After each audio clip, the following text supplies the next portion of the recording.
The first ever person I prayed for was a 13-year-old boy with cancer. The doctor said, like, listen, we need to do further tests. She believes that there's something wrong with my heart. I would call it a selfish lifestyle. Like you don't really have time for anything else. Guys were getting in there with broken hips, broken ribs, broken collarbones. Like it was a mass accident that happened right there. I got up and I didn't break, like nothing. I only have I don't think you can see it, but that scar. Modern disciples, they that turned the world upside down, hearing his voice and responding to his call.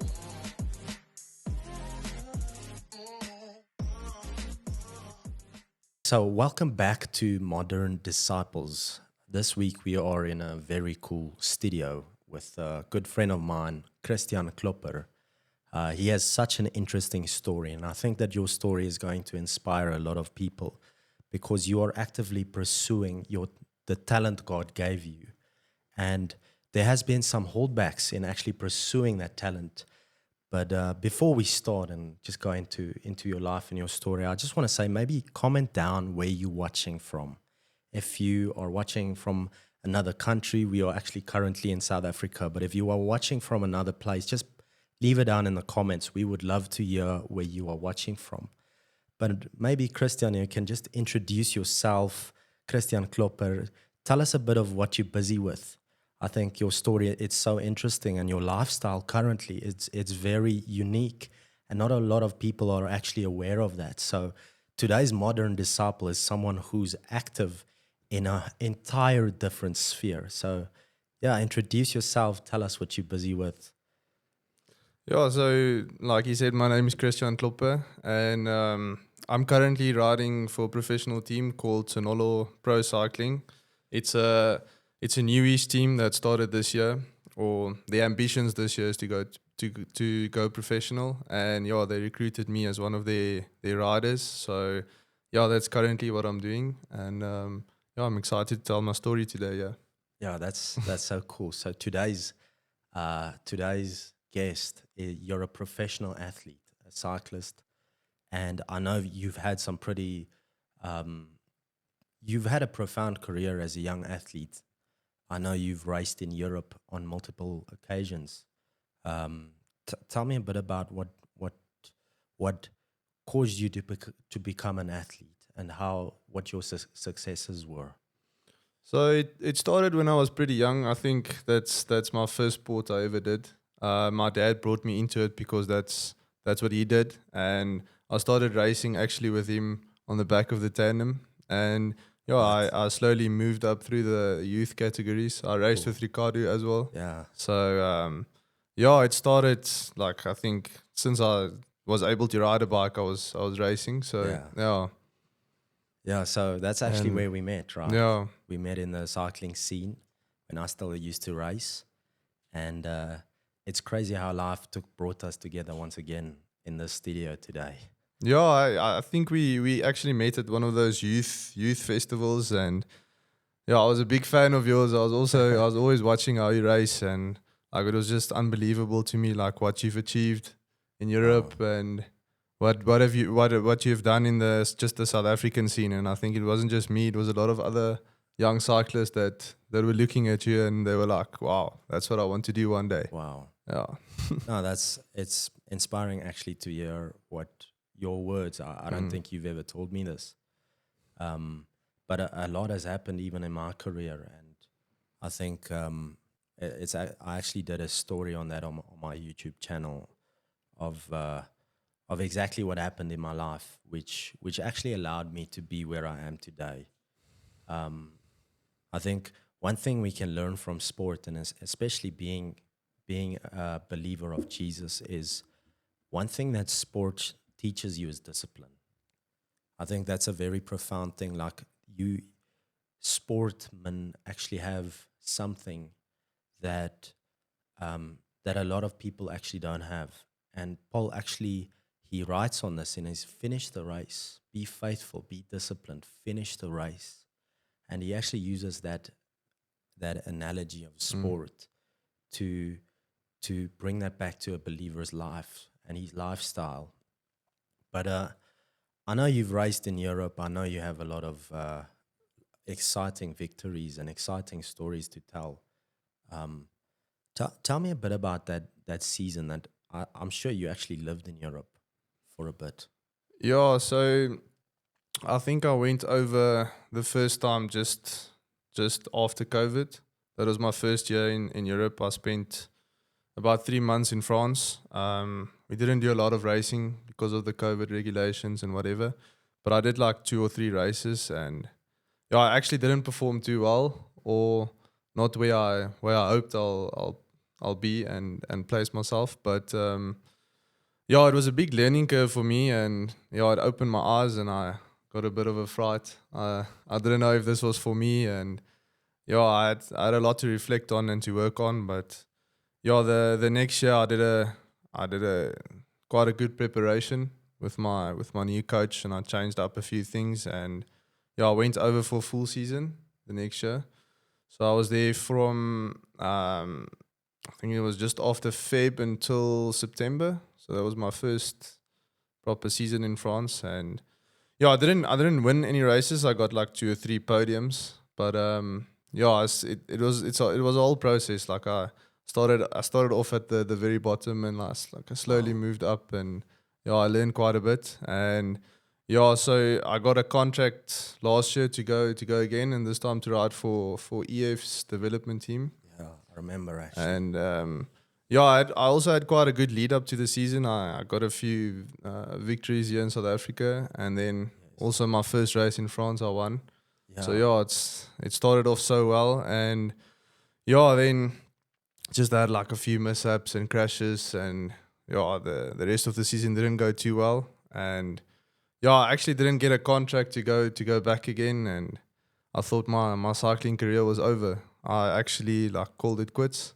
Really. I was searching for contracts, and I got a few replies back, but nothing like promising or good calendars or whatever. So I spoke to my dad, and I just said like, listen, What?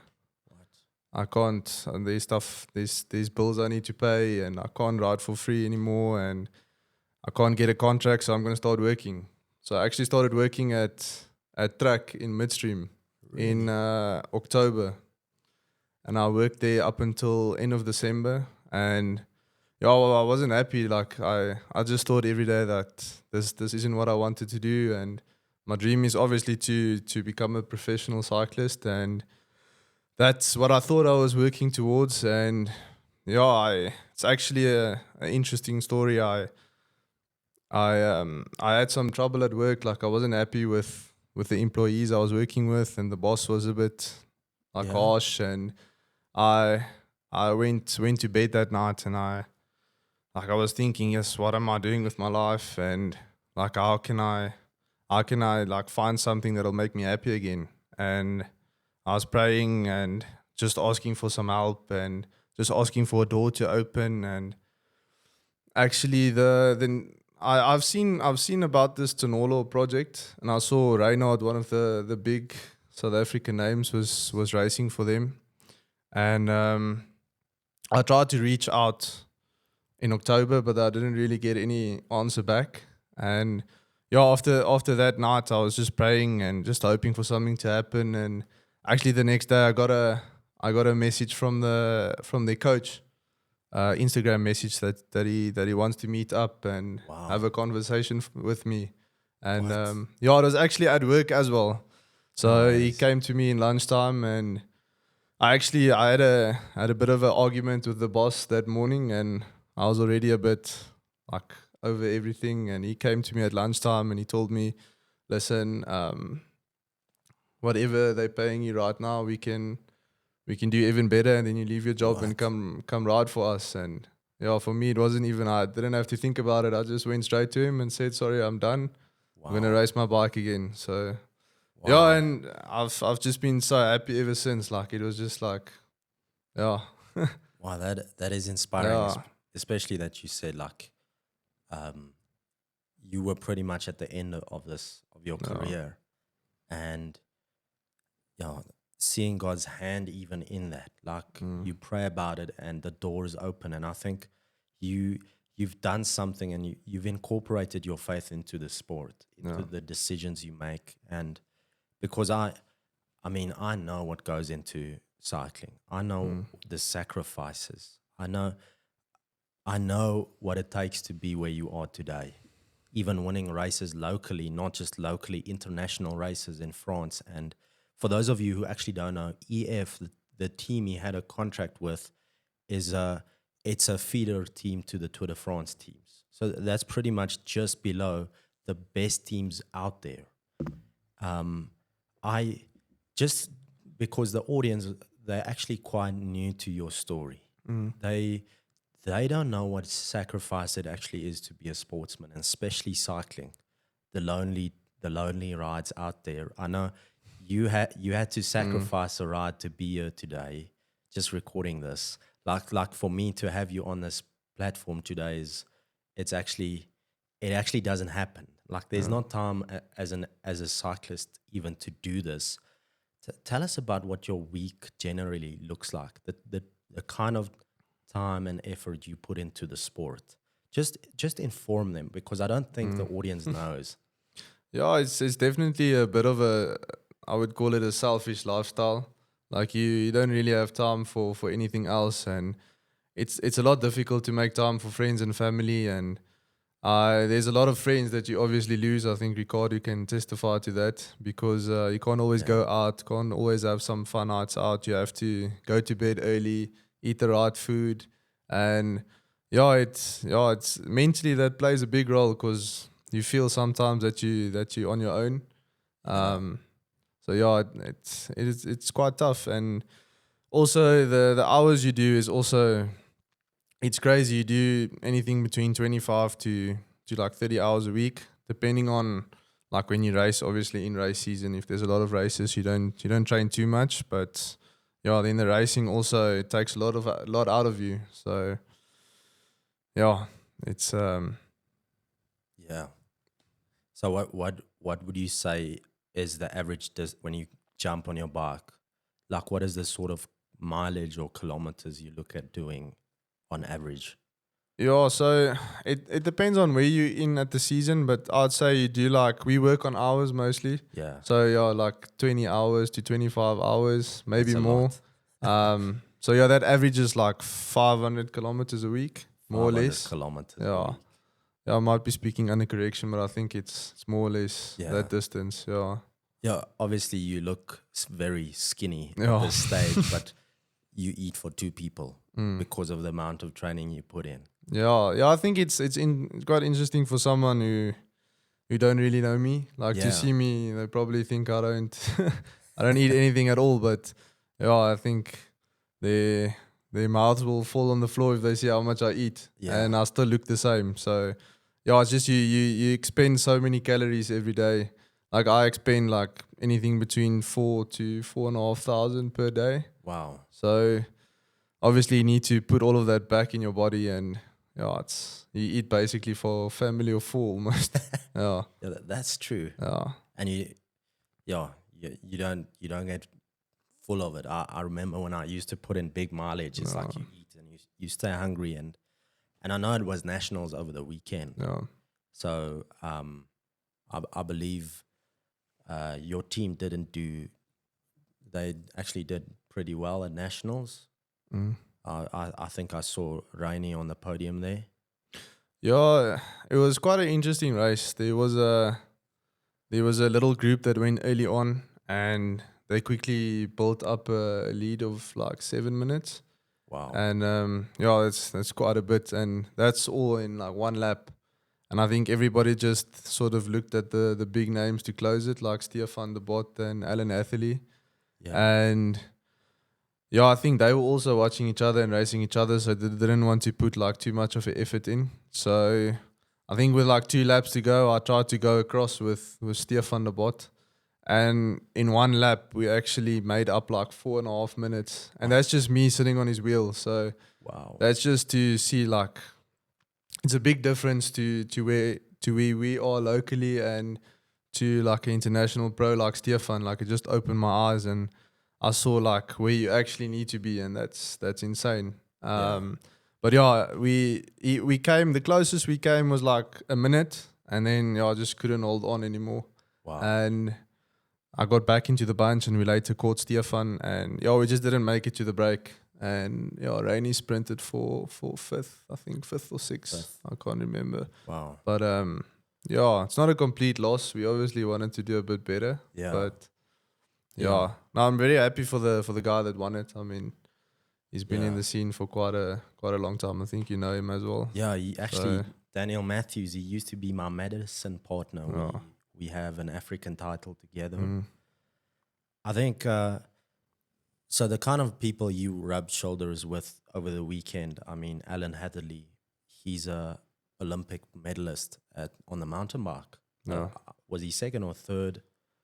He won world champs, and he won, I think. Yeah. He got a silver medal at Olympics. Yeah, a Yeah. silver medalist medal. Yeah. at Olympics and a world champion mountain biker. Yeah. So that's the kind of people he raced with over the weekend locally Yeah. in South Africa. So I think the talent of riders that you're competing against, like I know most of my audience they're not into the cycling scene, and you're kind of introducing them to something brand new over here. But I know there's something that I want to specifically speak on today, and that's how I want you to tell us how you found God in sport. What led you there? I know it's maybe something new to you sharing, and I know, but I believe I was to a degree almost involved in your journey, which to my surprise, it was so cool. I think your story, it's nothing short of a real life miracle. The way that it's almost that God's hand reached out to you in a place of uncertainty, and He really touched you. He touched your life. He changed your life. Do you mind sharing with us that sort of story? Yeah. Yeah, so Ricardo actually did play a big role in my journey with Christ, and I think the first time he actually reached out to me is when I broke my collarbone in France, and then I had to fly back home to get the operation done here. And I pretty much thought the season was over. It was early in the season, and we got a lot of big races coming up, and then I had that incident where I broke my collarbone. And then he actually reached out to me and just asked me if he can come and see me and just like have a prayer with me. And we met up there at Castlegate in Waterkloof. Can I interrupt you? Yeah, Sorry. yeah, of course. I remember this was 2022. It was my very last race I ever raced. And this was when I prayed for your collarbone. Yeah, I remember I was at the start line of a race to the sun. yeah, And I'm like, Christiaan, you're supposed to be racing in France. What are you doing back home? And it was 30 minutes to the start of the race, and you lifted up your jacket and you showed me the sling. And I'm like, to my surprise, I'm like, you just broke your collarbone. And you said, no, my team flew me back. I can't race anymore.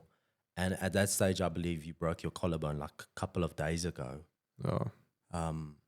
And I remember saying something like, hey, I'm just about to race, but I think it was like a minute to go, and then you asked me if you can pray for me. yeah, remember that So I day. actually went into the bunch just before you started, and you prayed for me in front of everyone. Yeah, not knowing the results, Yeah. what's going to happen on that. It was an impulsive moment, and it sort of just happened. I didn't think twice about it.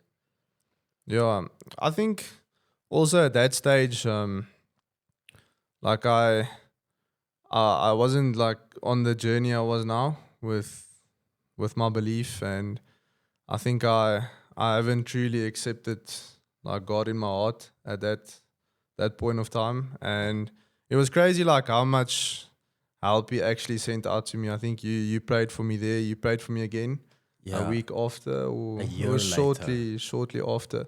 No, I mean like the twice for my collarbone, one time at the race, and you prayed for me again, I think. I actually forgot about that. Yeah, you did it twice. Yeah. Really? Yeah, and actually just a funny story was just after you prayed for me, I think we met up at a coffee shop. Yeah, I remember that time. I walked out with I met my sister there, and we walked into this game, and there was a guy standing there at the door, and Yeah. I had no clue who it was.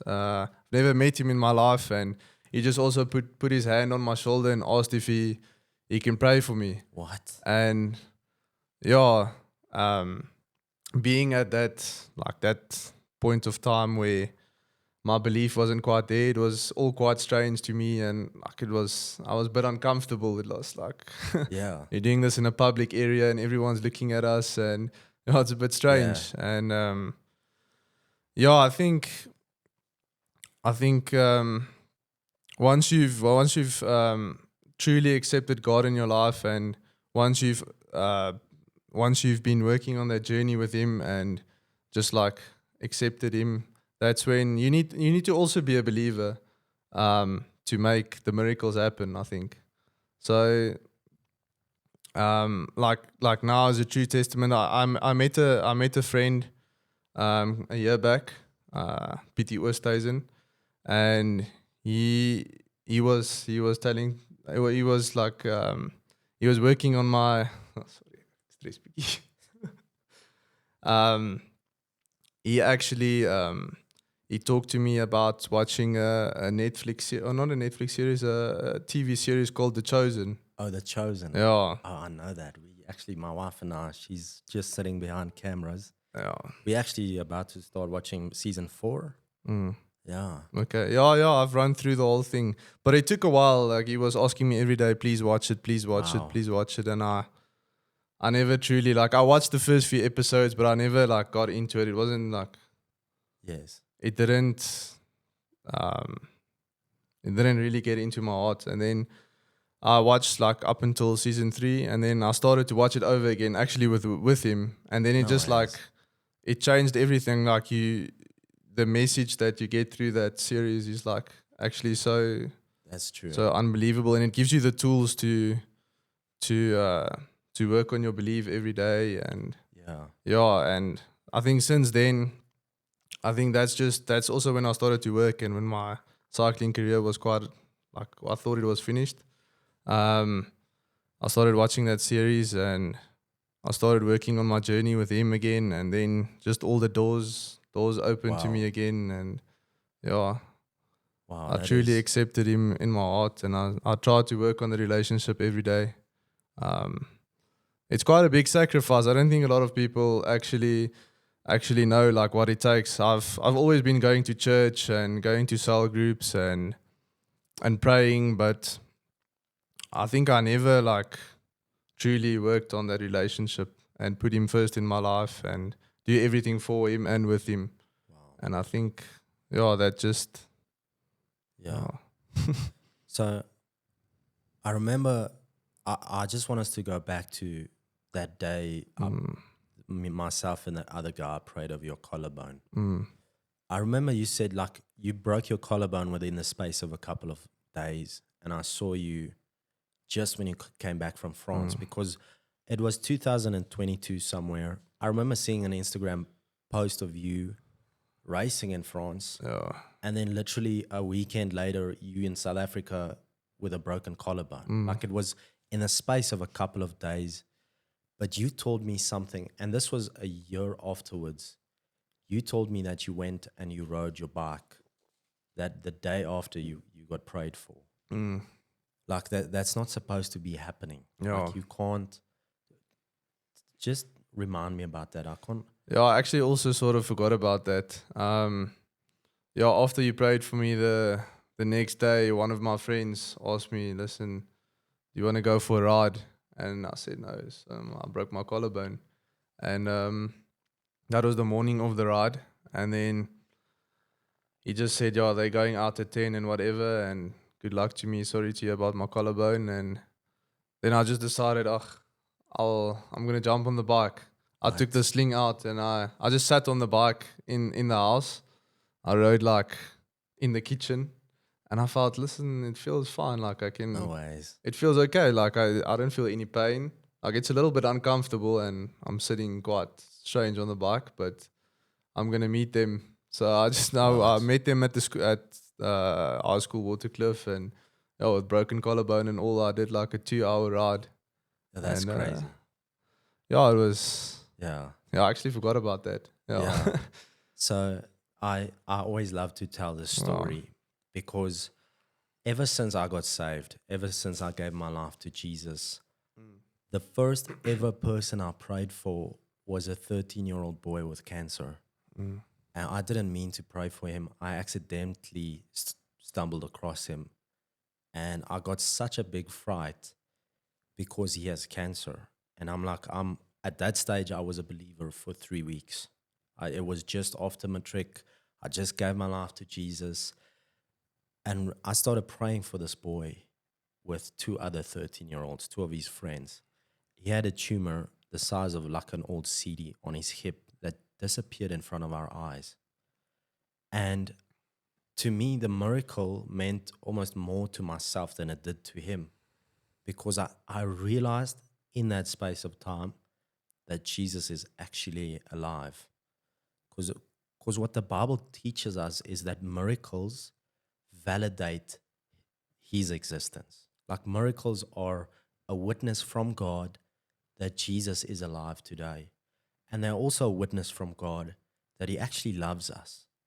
So people reaching out to you, I mean, even myself, just feeling in my heart, like, I really need to pray. Like normally, you know me, like we've known each other a lot. We will have casual conversations, but normally as an athlete before the start of a race, you will be focused on the race, not on the spectators on the side. And I felt in my heart, I have to pray for you right there on the spot. It was like almost urgent.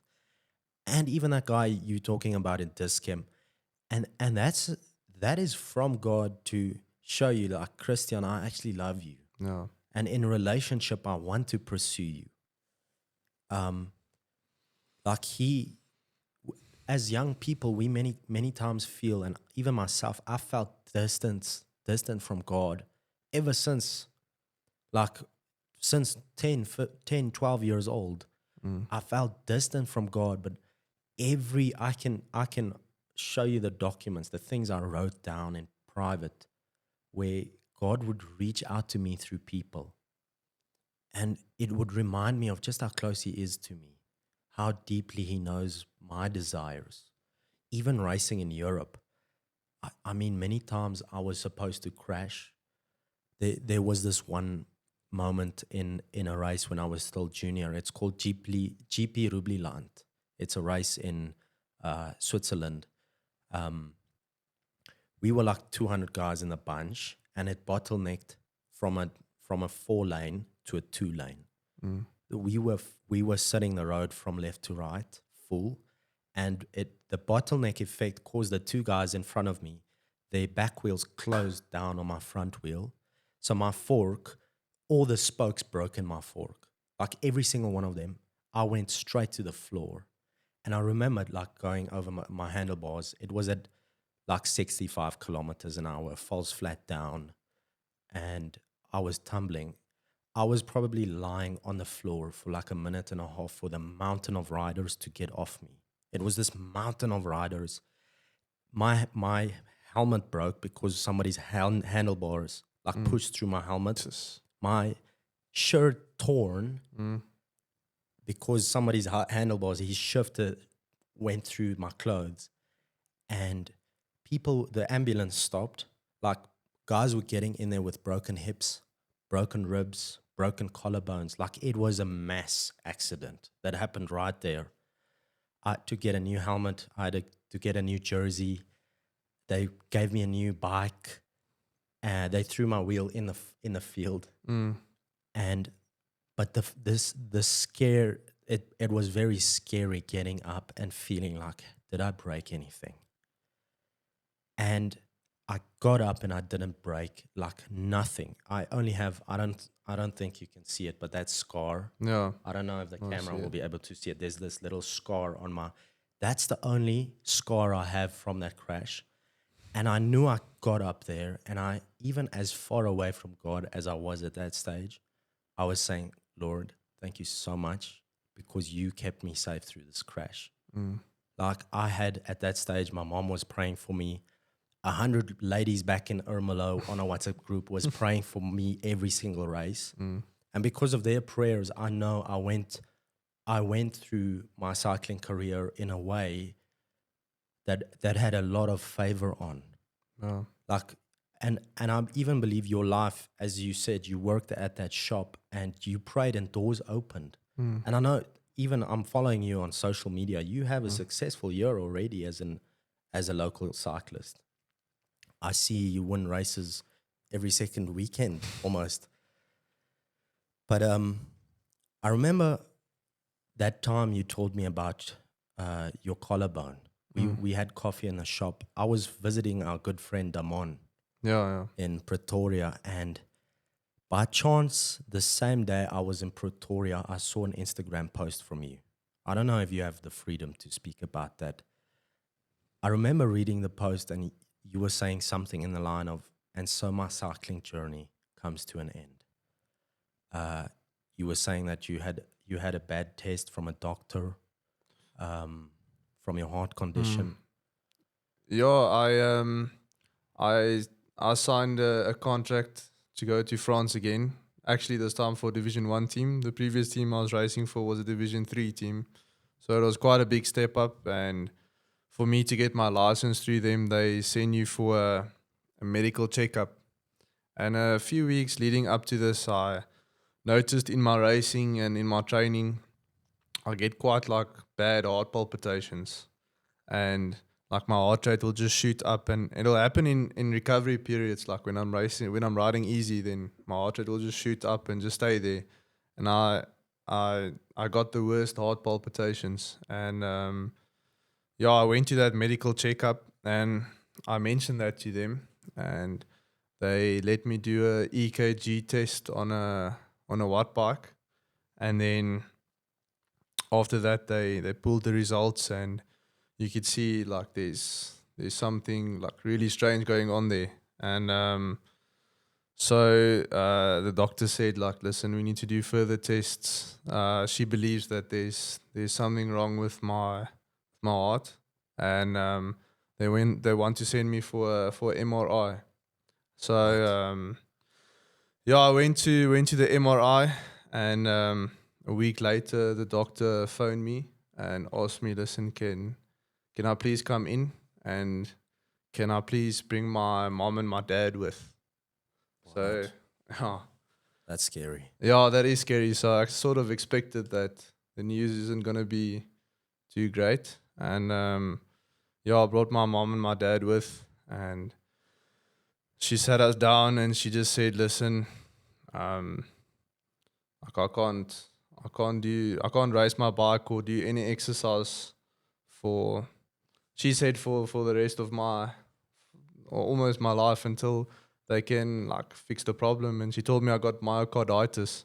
So that's actually like so it's inflammation of the heart muscle. So that usually happens when you sick and you train or race, or they had suspicions that it might have been the COVID vaccine. But yeah, nonetheless, you can't, the more strain you put on it, the scar tissue grows around that heart muscle, and then your chances of getting a heart attack just gets bigger and bigger. Really? And What? and I just, my mom broke down in tears, and I told her, no, I can't stop. I'm gonna keep on racing my bike. And then I just made the decision with them later that day that I'm gonna call it quits. And then I stopped, and then I started working actually again in a bike shop. I wasn't racing my bike. I was working for a whole year at Cycle Lab actually. And the doctor reached out to me and said, listen, she's got maybe a solution for me for my heart. I can go for ablation, where they basically burn that scar tissue around your heart, and then I can ride my bike again. And I actually then went to, because I thought, yes, let me just get a second opinion from another cardiologist. But it's so difficult to get a appointment with them. I had to wait 6 months before I can get an appointment with a cardiologist. And then I went to do further tests with him, and that was after 6 months where I wasn't riding my bike, and I basically stopped. And yeah, it was the strangest thing. I did my test, and it was actually through someone organized that appointment with me, one of my previous sponsors, and the doctor sent the results through to him, and he gave me a call, and he said, like, you won't believe me, but there's like he doesn't find anything wrong. Really? Yeah. Oh, praise God. So yeah, really, my mom was there with me, and she can also testify to that. He just phoned me and said, listen, he can't find anything that he can tell me, listen, like, stay off the bike, don't train. Like, from what he sees, it's fine. Really? Like, I can race my bike if I want to again, and like, Really? yeah. That is... So yeah, then I actually started racing again, and I didn't have quite a good preparation actually. I just started riding my bike again for 1 month. Then I did Gauteng Champs. All of this was Wow. in December while I was working actually. That is And then unbelievable. I won Gauteng Champs, my first race back. And Wow. yeah, then I got the contract to ride for EF again, and yeah, then I was racing ever since, and I haven't really had any heart palpitations again, or That is it's unbelievable. I'm actually sorry for being on my phone. yeah, no, it's fine. I actually just want to go onto your Instagram because I Yeah. want to read the post because this is a profound story. So in 19 April 2023, I remember I went to visit my one friend in Pretoria, and I went to have coffee with Damon on the morning of the 19th of April 2023. And I read this post from Christiaan Klopper, and he says, is it okay if I read it? Yeah. And so my cycling journey has come to an end. After being faced with serious heart complications, I had to make the decision to move on and close this chapter in my life. Cycling has taught me more than I could ever put into words. It has humbled me, shown me the lowest of lows, but also the highest of highs. Cycling will forever be a part of my life and hold a special place in my heart. It has taught me discipline, determination, consistency, and that hard work is the only key to success. I would just like to thank everyone who has been in my corner since the very beginning, and to those who have joined the journey along the way. My appreciation for you goes beyond words. I know God has a different plan for me, and that I have faith in His timing. God's timing is always perfect. To the rest, I wish you nothing but the best, and may your cycling careers be more successful than you could ever have imagined. Oh, this is so cool. I see Daniel Matthews also commented, who just won nationals. Yeah, I actually got a lot of support out of that. I think the lady that won Paris-Roubaix that actually also commented on my post. Really? And sent me a few personal messages where she just wished me all the best. And Wow. I got quite a bit of support out of that. But yeah, it's quite a crazy story. Yeah. So is it okay if I share? Because I remember I phoned you that day. And that's actually the day we met up in the coffee shop there, close to Waterkloof. There, well, I'm sure it was. We've actually driven past it. It's on the, I think, the northeast side of southwest east side of southwest side of Pretoria. Do you remember what happened that day? Can I explain? No, you can explain. No, you're I don't welcome know if to. you can. I think you would explain it better. Yeah. So, go ahead. I remember reading this message, and that same feeling I felt on the start line a year ago. So it was the first ever race to the sun in 2022. That's when you broke your collarbone. A year later, I see this post, relatively a year later. That same feeling I felt to pray for you on the start line of that race, I felt that day. I remember I phoned you and I said, listen, man, I have to see you today. You were busy with hardware stuff. Like, I don't know, you had some cardboards on your roof. Some of it fell off that day. I don't know if you can remember. And I just knew that day I needed to pray for you. And the feeling I felt in my heart was God saying, I still want him to race. I still want him to be in the sport. Where the doctors had an account, but I believe God has an account.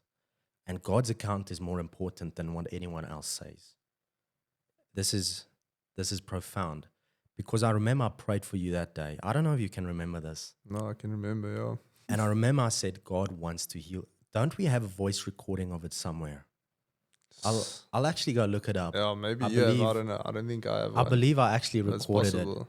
because, and I haven't heard anything from you probably in months, Yeah. like probably until a year later. And then I'm seeing you race again. And like, I believe this was a miracle. I don't know if No, you, definitely. Definitely. And I mean, it goes to show like how many times I've had to make the decision to actually, well, I had to do it twice now where I actually said, listen, my career's over again. And then the door just opens up to me again. And yeah, for me, that's just God telling me, listen, I gave you this talent and I want you to keep on pursuing it no matter what. So yeah, I mean, first was my collarbone, then it was my heart. And yeah, it just goes to show he wants you to live that dream he put out for Yeah. you. And yeah, so it's you agree with me that what happened, especially to your heart, is it's a medical miracle. no, It was- definitely. Yeah. And there's something that I'm very curious to find out because I think you can't go through something like you went through and not come out of the other side and not be changed at all. I believe you learned some valuable lessons for the rest of your life, which you'll keep close to your heart. Yeah. How has this impacted you? No, definitely. I think after like what happened this year again, it just opened my eyes and it just taught me that I must just like keep pursuing my dream, and no matter what, if it feels like it's not gonna work out, just keep on trying and you're gonna make it happen one day. I mean, the doors have closed so many times and it's opened up back again, and yeah, it definitely changed me as a person. I wouldn't say I was quite where I was now a few years back, like with my collarbone and my heart, and yeah, it definitely put me closer to God and just opened my eyes. Yeah. Yeah, that's profound. And I think something I can always say of you is that you've always been humble. And that is so true, that your humility has always been there, even though you were at the peak of your career, like wasting every single South African on local races.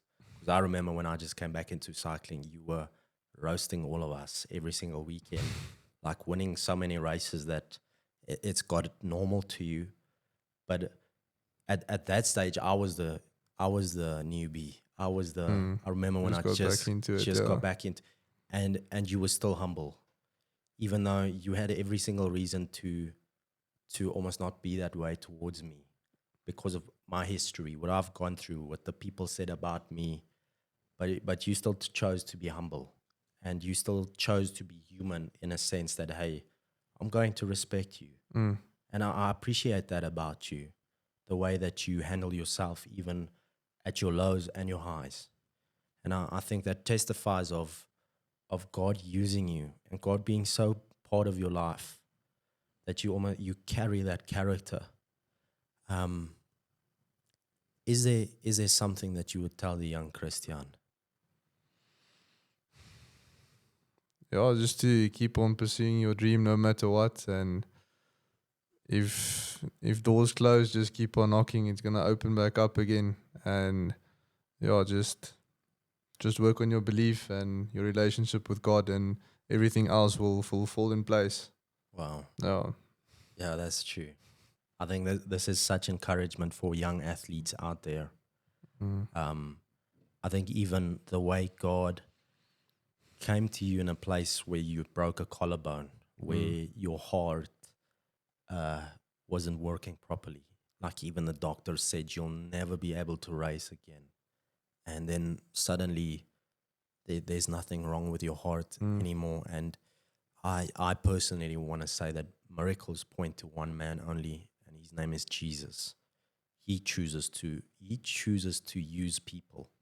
Like God can appear in this room, but he won't. He will use either myself or you. Like God chooses to use people. This is something that we have to understand is God wants to use me. Like even as the viewer watching, God wants to use you. And when he speaks, I want to encourage you, obey. The voice of God most of the times won't sound like my voice. It will sound like that silent whisper in your heart. It almost sounds like your thoughts, but it will direct you to places that you'll be so surprised. Like I'm sitting here today and I'm witnessing your life in front of me. First, the broken collarbone, which a year later only I found out you rode literally the next day, only a year later. But that same day I found out your collarbone was okay. The day afterwards was the day I was sent to pray for your heart. And I believe if I didn't obey God's voice, he would send somebody else. Like if I wasn't the person to respond to that whisper in my heart, somebody else would have responded. But I'm sitting 2 years later, I'm sitting in this room with a profound testimony because I obeyed. I simply allowed myself to listen to that still inner voice. Have you had an experience with that still inner voice in recent times? You mean like when God just tells you, listen, you need to Yeah. reach out to someone, or Yeah.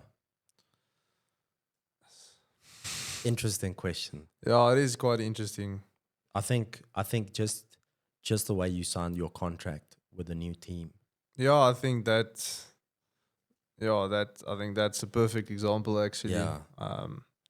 Been reaching out to him, and like I felt like everything was lost, and yeah, he just when I needed him the most, he was there, and he opened that door for me again, and yeah, I'm back to doing what I love and what I Yeah. think he put me out to do. So I think that's the most recent thing I can think of. Yeah. But yeah, no, he definitely Yeah. did speak to me. Yeah. Yeah. Is there any last words that you want to give? I feel like I want to share something just after you say. Is there any last words that you want to give to the audience, maybe to the young athletes that's going to watch this, that look up to you? Yeah, I think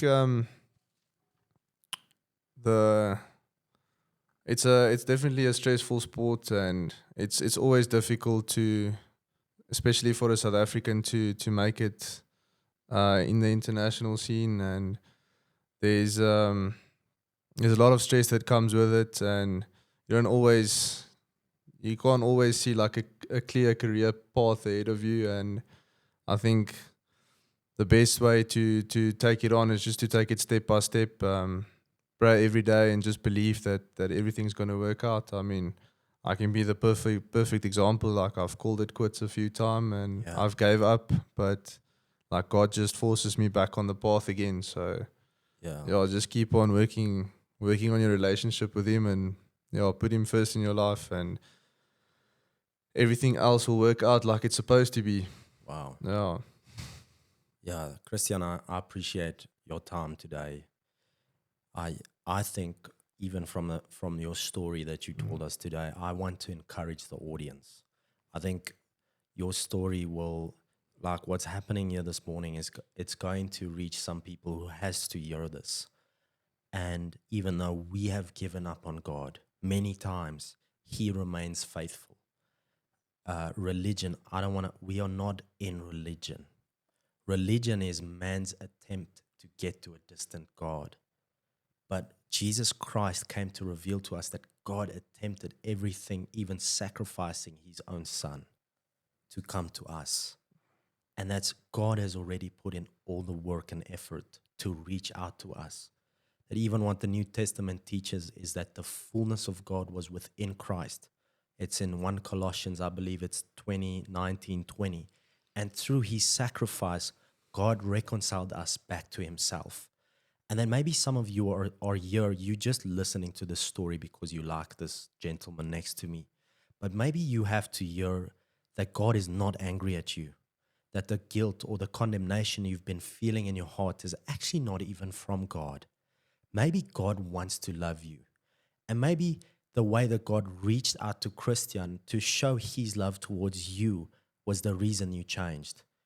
Because our hard work means nothing to God, but our surrender to his love means everything. What if you're so far away from God and you have no hopes, or even you can't imagine yourself ever returning back to him? But what if he's doing everything to come to you and pursue you in relationship? That has happened 2,000 years ago. He sent his son to display his love that he has for you. He sent his son to you for your healing, deliverance, and for your salvation. What if God wants to show his love so mightily towards you the way he did to you? And I believe every single viewer tuning in today, that God doesn't want you stuck in religion. He wants you in relationship. Because religion is hard work always. But if we surrender to his love, do you know what the first response will be? It will be to love him back and to love others back. That's the great command. So I want to encourage every single viewer that he's in pursuit of you. God wants to touch your heart. He wants to change you. But he's only going to do that through his love towards you. And Christiaan, I appreciate your story that God reached out to you in a time of stress, in a time where you probably were not looking for him at all, in a time you probably felt far away from him. That's actually the time he was closest to you. Mm. The word says that God is close to the brokenhearted. He wants to reveal himself to people in a way that he did to you when they are far off, when they feel distant from him. And I just think you can say that, like, this is the truth, that God isn't who you were raised to think he was. He was actually better than that. Mm. Like, he rewrites a story out of brokenness. We are two people here with two completely different stories. No. But we have one thing in common, that in a time of crisis, God showed up and everything changed afterwards. Am I correct in saying that? Yeah, no, definitely. I think you don't always realize the miracles that happen in your life and how many times he's actually there for you and looks out for you. And you only realize that once you are a true believer, and once you have that relationship with him, and he's always there for you, no matter where you are with your belief with him. But it's just No, Christiaan, thank you Yeah, so no problem. much. I think today I would just close off with this one statement. Even though you are unfaithful, God remains faithful. God will not allow you to be stuck in your old ways. And sometimes, like Christiaan's testimony, he will transform brokenness into a story that nothing can compare to that. He takes what has gone bad in your life and he turns that around into something incredible. So thank you for joining us this week on Modern Disciples with my good friend Christiaan here. Christiaan, just maybe tell them how they can reach out to you on social media. Yeah, so you can reach out through Instagram or Facebook. My Instagram handle is Christiaan Klopper. It's quite easy to find. So if you want any advice or just want to speak to me, or you can reach Yeah. out to me through there. And just thank you for having me on. It's my first time being on like such a platform. You sit down and have a conversation. It's quite stressful, but I'm glad I could have told my story today. And I know it's a bit all over the place, but hopefully you can put the puzzle together. No, it's But perfect. thank you for having me. Yeah, It was thank an you for honor, being here. Yeah. pleasure. Yeah, so if you want to reach out, I'll put a description in your link also in the description if they want to reach out to you. If you have a profound story similar to his, comment it down in the comment section. I want to hear your story. And catch up on the description section in our on my YouTube page. Reach out to us on social media. We would love to hear your story, hopefully to get you onto Modern Disciples podcast. We will see you guys next week. Thank you for watching.